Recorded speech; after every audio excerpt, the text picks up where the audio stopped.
Good morning. আর আজকে সকালটা হলো এরকম সুন্দর একটা ওয়েদার দিয়ে, যদিও আমার খুব একটা বর্ষাকাল ভালো লাগে না, আর কিন্তু দেখো এত সুন্দর বৃষ্টি হচ্ছে, মনটা কিন্তু ভালো হয়ে গেল। তো আজকে বৃষ্টির দিনে সকাল সকাল একটা হেলদি ব্রেকফাস্ট বানিয়ে নেবো। এখানে আমি বানাচ্ছি বেসন চিলা। তো বেসন চিলা বানানোর জন্য বেসিক্যালি একটা পাত্রে আমি একটু হাফ পেঁয়াজ, হাফ টমেটো আর একটা ছোট কাঁচা লঙ্কা কেটে নিয়েছি। এখানে মনে হয় দুটো কাঁচা লঙ্কা ছিল। তো দেখো, এগুলো তোমার ওপরে, তুমি কতটা কি সবজি দিতে পারবে, খেতে ভালোবাসো কতটা তুমি, সেটার ওপর, ঠিক আছে। এর মধ্যে তুমি ক্যাপসিকাম, গাজর, অনেক কিছুই অ্যাড করতে পারো, আমি জাস্ট সিম্পল করেছি। এরপর এর মধ্যে নুন দিয়ে তার ওপরে আমি দিয়ে দেবো হচ্ছে বেসন।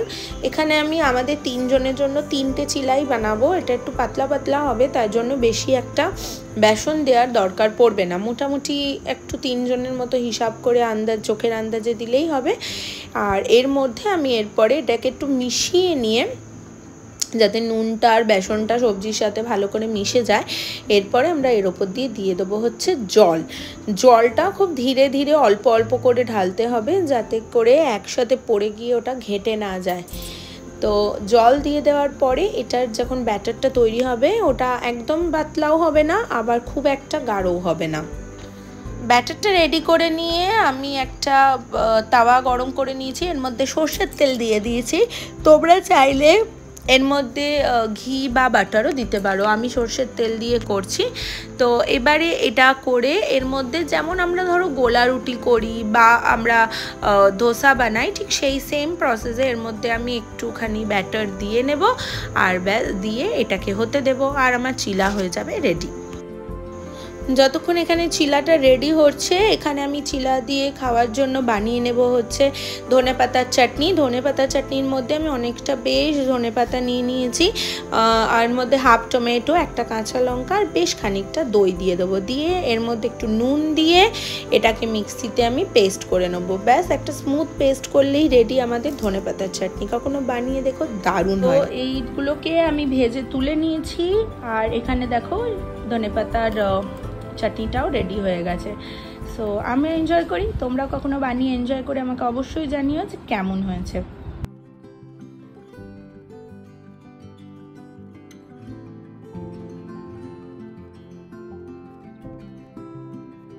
ডুগ্গু আজকে বর্ষার দিনে আমার জন্য একটা পিকচার বানিয়ে নিয়ে এসেছে।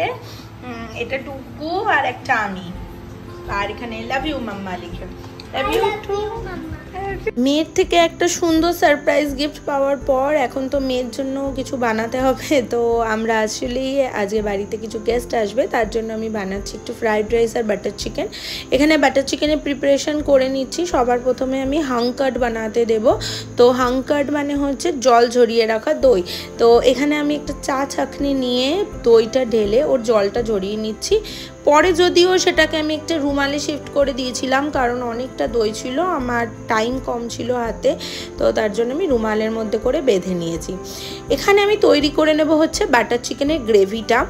তো বেশ অনেকটা টমেটো আমি নিয়েছি। ধরো আমার 1 কেজি মতো চিকেন, না আমার 1 কেজির কম চিকেন ছিল, তো 700-র মতো যদি চিকেন হয়, আমাকে 1 কেজি টমেটো কিন্তু নিতে হবে।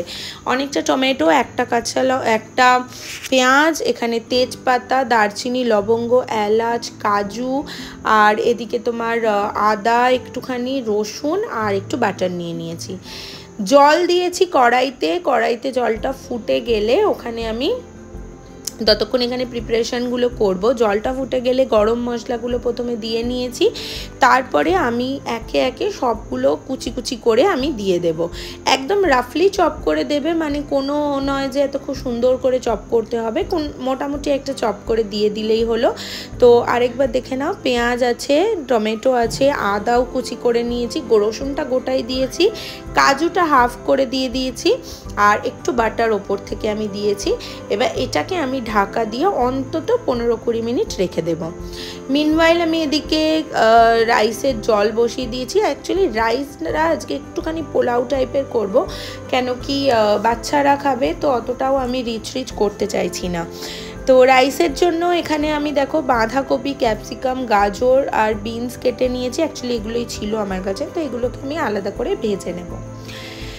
বাটার চিকেনের জন্য ফার্স্টলি যেটা করতে হবে, ওখানে আমি গ্রেভিটা হতে দিয়েছি, ততক্ষণ আমি চিকেনটা ম্যারিনেট করে নিতে হবে। বাটার চিকেনের জন্য অবশ্যই দুটো ম্যারিনেশন লাগে চিকেনের। তো ফার্স্টলি প্রথম ম্যারিনেশন যেটা করব, সেটার মধ্যে আমি একদম মাংসটা ধুয়ে নিয়ে তার মধ্যে নুন দিয়ে দিয়েছি, একটু দিয়ে দেবো হচ্ছে লেবুর রস, আদা রসুন বাটা, প্রায় অনেকটা আদা রসুন বাটা, কাশ্মীরি লঙ্কার গুঁড়ো দিতে হবে। তো আমার কাছে এই পেস্টে যতটুকু ছিল ততটুকু তো আমি দিয়েছি। আর এদিকে আমি মিক্সির মধ্যে একটু লঙ্কা দিয়ে আদা রসুনটা পেস্ট করে নিয়েছি, তার কালারের জন্য। লঙ্কাটা অবশ্যই কাশ্মীরি লঙ্কা, ঠিক আছে। এবার এগুলো দিয়ে লেবু, নুন, আদা রসুন বাটা এটা দিয়ে আমি এটাকে ফার্স্ট ম্যারিনেশনটা করে 10 মিনিট মতো সাইডে রেখে দেবো।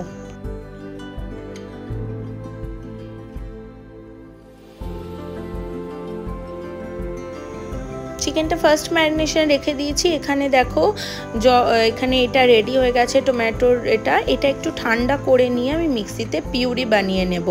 একদম পুরো ক্লিন পিউরি বানাতে হবে। আর এখানে তৈরি করছি আমি সেকেন্ড ম্যারিনেশনটা। 10 মিনিট পর আমি সেকেন্ড ম্যারিনেশন করব। তো একটা বাটির মধ্যে প্রথমে বেশ খানিকটা সর্ষের তেল নেব। সর্ষের তেল নিয়ে তার মধ্যে আমি দিয়ে দেবো হচ্ছে একদম কাশ্মীরি লঙ্কার গুঁড়ো। এটা কিন্তু একদমই কাশ্মীরি লঙ্কাই হতে হবে, অন্য কোনো লঙ্কা হলে কিন্তু এখানে হবে না। কাশ্মীরি লঙ্কা দেব। আর দেখো কি সুন্দর একটা কালার এখানে আসবে। এবার এটার মধ্যে দিয়ে দেব হচ্ছে আমি হাঙ্কারটা দিলে, আমি যেহেতু টিক্কা বানাবো চিকেনগুলোকে, তো হাঙ্কারটা দিলেই কিন্তু টিক্কাটা সবথেকে বেশি খেতে ভালো হয়, বা ওটা জিনিসটাও সুন্দর হয়। আর যদি নর্মাল দই দাও তাহলে সেক্ষেত্রে দইটা মধ্যে না জল থাকে, তো সেক্ষেত্রে টিক্কাটা ভালো হয় না। তো ফার্স্ট ম্যারিনেশনের যে চিকেনটা রয়েছে ওটাকে আমি একদম স্কুইজ করে করে এর মধ্যে দিয়ে দেব। আর রেখে দেবো আমি হচ্ছে 10 মিনিট। 10 মিনিট রেখে দেওয়ার পর এগুলোকে আমি এয়ার ফ্রায়ারে দিয়ে নিয়েছিলাম। এয়ার ফ্রায়ারে আমি এগুলো টিক্কা বানিয়ে নিয়েছি। তোমরা আগের দিনই দেখেছো এয়ার ফ্রায়ারে কীরকমভাবে তন্দুরি বা টিক্কা হয়ে যায়, তো ওইভাবে সেম আমি জাস্ট এয়ার ফ্রায়ারে দিয়ে টিক্কাটা বানিয়ে নিয়েছি। তার জন্য আর রেকর্ডটা ওখানে আমি করতে ভুলে গেছিলাম। আর যাদের বাড়ি এয়ার ফ্রায়ার নেই, তোমরা নর্মাল কোনো গ্রিল প্যানে একটুখানি বাটার গ্রিল করে এগুলোকে এপাশ ওপাশ করে সেঁকে নিলেই কিন্তু টিক্কাটা হয়ে যাবে রেডি। নাও এখানে আমি দেখো ভাতটা আমার হয়ে গেছে, আর এদিকে আমি সবজিগুলোকেও ভেজে নিয়েছি। আর এখন আমি কি করব বলো তো, আমি এই সবজিগুলোকে জাস্ট বিরিয়ানির যেমন করে লেয়ার করে না, ঠিক ওইভাবে আমি লেয়ার করে করে এই পোলাওটা রেডি করে নেব। এর মধ্যে আমার নুন দিয়ে ভাজা আছে, তার জন্য কোনো প্রবলেম হবে না, আমি ওটাকে মিক্স করে নেব। এখন এখানে তৈরি করব হচ্ছে আমি বাটার চিকেনের অ্যাকচুয়াল প্রিপারেশনটা। তো ফার্স্টে আমি ওই যে পিউরেটা করে নিয়েছি, ওই পিউরেটা কিন্তু কোনো লাম্পস থাকলে হবে না, একদম ক্লিন পিউরে হতে হবে। তো ফার্স্টে আমি কড়াইতে দিয়ে নিচ্ছি বাটার। যেহেতু বাটার চিকেন অবভিয়াসলি বাটার দিয়ে করতে হবে, তেল এখানে ইউজ করবে না।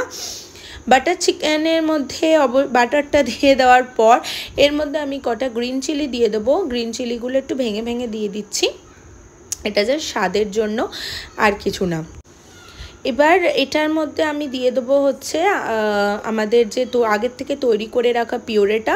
দুটো মিক্সি বলে আমাকে করতে হয়েছিল, কারণ অনেকটা পিউরে যেহেতু, তো মিক্সিটার আমি পুরো পিউরেটা এর মধ্যে ঢেলে দেবো। আগের থেকে যেহেতু ওটা অলরেডি কুকড পিউরে, তো ওটার জন্য টাইম বেশি লাগবে না।